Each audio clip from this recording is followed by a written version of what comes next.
morning, and welcome to this session on Rethinking Leadership Through a Gender Lens. Joy Burnford is the founder and director of My Confidence Matters and a leading advocate on gender equality in the workplace. Joy is an experienced business leader, entrepreneur, and mentor, as well as a speaker, podcast guest, writer, and regular contributor at Forbes.com on the subject of women's leadership and confidence at work. So who better to deliver this talk? Over to you, Joy. Good morning, everybody. I'm Joy Burnford, and I call myself a curator of confidence. I'm so pleased to be here today, and thank you to the WealthiHer network for putting on such an amazing event and bringing together so many like-minded people and supporting everyone. Through my business, which is called My Confidence Matters, I bring together experts that run leadership and coaching programs which inspire and motivate women and men to become confident future leaders. I'm also really passionate about gender equality in the workplace, and this is why Tamara asked me if I could speak today. So we conduct research in this area, and as well as this, I also write regularly for Forbes on this subject. So our latest research that we carried out last year is called Rethinking Leadership Through a Gender Lens, New Ways of Working Resulting from COVID, which investigated the impact of COVID-19 on gender balance in business. And as you can probably tell, it's a subject very close to my heart. Especially, I have 2 young children myself that I've been homeschooling for the last year, which I'm sure, like many of you, has driven you to breaking point at times. And so I can certainly empathise with the challenges that working mums and dads have faced. So why do we need to think about leadership through a gender lens? Well, you may have heard the statistics from the World Economic Forum that we are currently about 200 or 250 years away from gender parity at work. And this was even before the pandemic. And the pandemic has potentially pushed us even further back. You may have read a recent McKinsey study which also showed that women are 1.3 times more likely than men to consider leaving the workforce during the pandemic. And there is certainly a lot in the press about the negative impact of the last 12 months on women. For example, there was a report, I think in The Guardian last week, with a headline, half of women in the UK fear equality is going back to the 1970s. And I'm sure there are many others that you have read as well. And I'd like to share, as well as sort of talking about some of these negatives, I'd also like to share some positive stories and positive thoughts with you too today on how we can move forward and use COVID as a catalyst to collectively start to change things for the better in future and not go backwards. The Fawcett Society recently reported that a third of working mothers have lost work or hours due to a lack of childcare during the pandemic.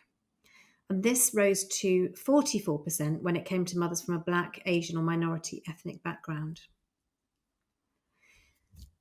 So that sort of puts things into context, and I'd like to now talk about the actual research that we did. We conducted the research throughout the summer of last year to gauge the views and insights of women and men who had worked from home since the COVID-19 lockdown, which I'm sure many of you who are watching today, that would have been the case for you too. And we were delighted to work in collaboration with some amazing organisations, for example, the organisational change consultancy Rubica and People Management Magazine, who helped us to make this research happen. And we had an amazing number of responses to our survey from just over 1,250 individuals, most of whom were UK-based, and they all pretty much worked for large organisations. We also conducted in-depth interviews with HR directors, senior leaders and diversity experts too. We were very fortunate to launch the research at a panel event back in November, which was chaired by Baroness Helena Morrissey of the 30% Club, and we were hosted by the Global Institute for Women's Leadership. We had over 850 people registered for the event, which I think shows just how important and relevant this topic is. And so I'm delighted to be able to share some of the top level findings of the research with you today.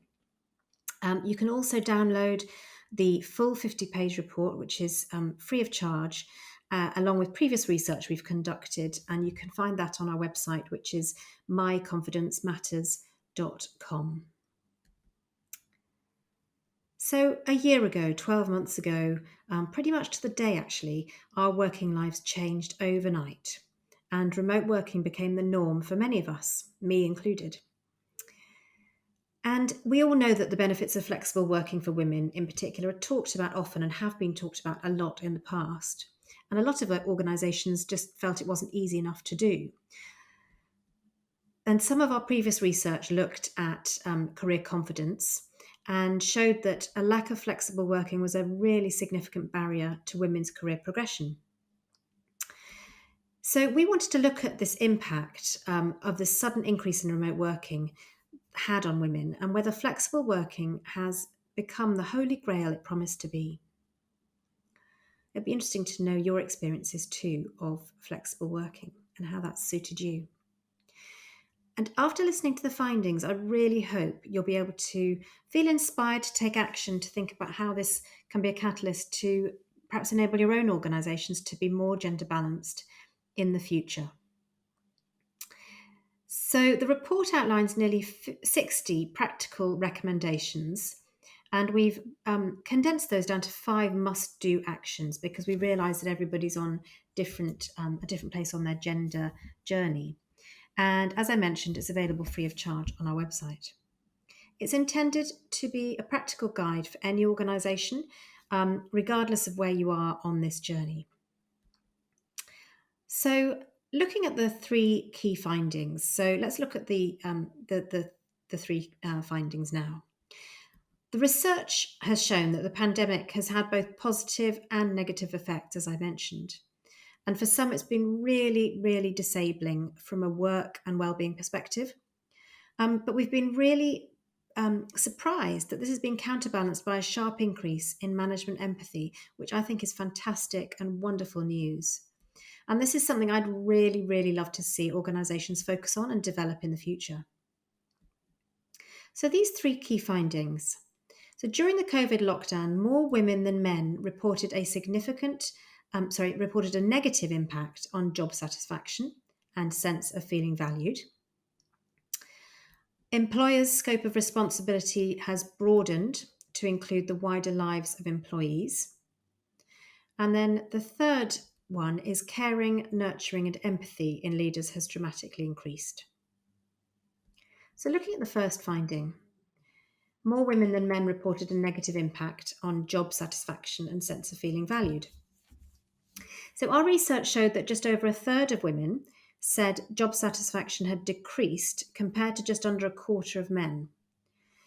And just under a quarter of women said that their sense of feeling valued at work decreased compared to 16% of men. So if you look at the responses in total, most people said that it hadn't changed or had increased. However, more women than men reported a negative impact. For some women, remote working has been really hard as they continue to shoulder the burden of unpaid care, and work-life boundaries have become increasingly blurred. I know that's been the case in my house. There have been numerous reports published on this, and one in particular to note is one by UN Women, which says that we could wipe out 25 years of increasing gender inequality because of women doing more of the domestic chores. We do know that many men have picked up the mantle of childcare and homeschooling too, but our research has shown that the drop in job satisfaction whilst juggling everything else has been more pronounced for women.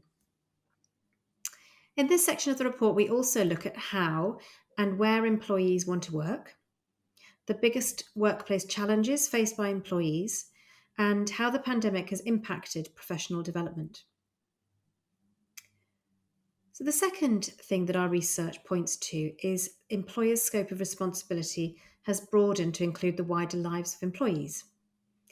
As a result of working remotely, organisations now have a greater insight into their employees' wider lives, not least being able to see into each other's houses on Zoom, as we're doing today. When we asked our respondents what their biggest personal challenge was during lockdown, nearly half cited a health and wellbeing issue. And in terms of the biggest workplace challenge, a fifth said it was a lack of connection with colleagues. I also found it interesting that 17% of men felt they hadn't had a significant workplace challenge, compared to just 9% of women. So, in the report, we also look in more detail at the personal and family challenges faced by employees and how organisations have demonstrated support around well-being. And it includes lots of different examples from organisations. And we've certainly found that the more the remote the working environment, the more support is needed. Which leads us neatly into our third finding, which is all about caring. So, caring, nurturing, and empathy in leaders has increased dramatically. Our research shows that 92% of employees who felt there'd been a change in their manager's leadership style said the level of understanding and empathy had increased, which is really wonderful. And something of a silver lining to the pandemic, that the value placed on these leadership behaviours has increased. And I would love to see this becoming part of every organisation's DNA in the future. And I think we'll find that the organisations who have been successful and who've come through this have been those that have had empathetic leaders. This empathy will not only impact on employee well-being, but our research has shown that this can also have an impact on productivity and also commercial success. So this part of our report also looks at how organisations have been supportive in helping employees manage caring responsibilities and how open organisations are to flexible working in the future. So, what does this all mean? And thinking about the future, we're going to talk a little bit about some of the actions that we recommend.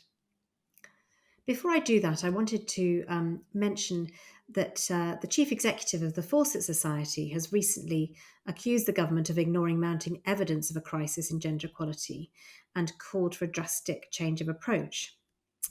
And she said it's like we're on the freeway heading in the wrong direction and we keep missing the exits. She suggests that we urgently need investment in childcare and a really serious focus on women. But she's concerned, quite rightly, that without women in the room and in positions of power, it's just not going to happen. So, what practical steps do we need to take to involve women in this decision-making process as lockdown is eased? And as I've said, our report outlines nearly 60 practical recommendations for leaders across 5 different themes. And we do understand that you may not be able to implement all of these. So today I've picked out 5 must-do actions from the report to help those at the top of organisations think through how they can use the COVID experience positively in terms of gender parity at work. And if you work for an organisation that needs some practical ideas about how to rethink leadership and new ways of working in the future, please do send them a link to our report. And I'd be delighted to talk to them as well. Feel free to put them in touch. So, number 1 action. Use COVID as a catalyst to rethink flexible and remote working for all. And this sounds quite simple, but when you're considering different ways of working in the future, like hybrid working, hub and spoke models, those sorts of things, we need to really make sure it isn't a 2-track system where those that continue to work remotely feel like it's them and then the others go back to the office. It's a sort of them and us situation. The worst outcome would be for men typically to return to the office and women who may want to retain some remote working to support with childcare and reverting to the situation where those that are working remotely lose out on opportunities or the chance to be heard. So extra attention needs to be given to this, and I'd really advise just keeping an eye on who is returning to the office and who is choosing to work remotely and act quickly to mitigate any erosion of gender balance as a result.